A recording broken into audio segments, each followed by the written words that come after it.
You hope for the best, but be prepared for the worst.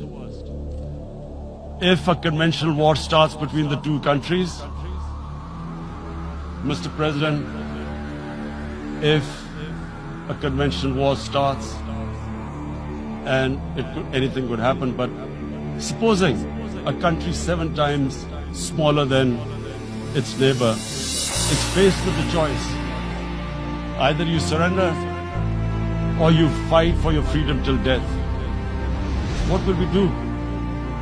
I ask myself this question. And my belief is, La ilaha illallah, there is no God but one. And we will fight.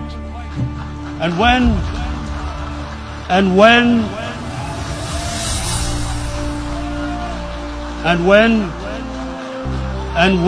a nuclear armed country fights to the end, it will have consequences far beyond the borders.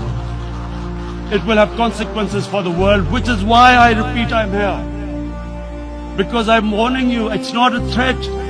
It's a fair worry that where are we headed?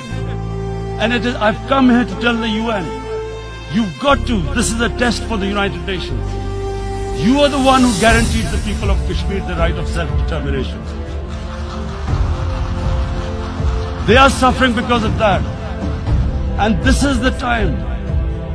This is the time not to appease like in 1939 appeasement took place. This is the time to take action.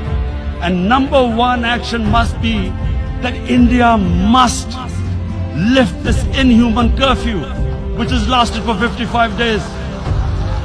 It must free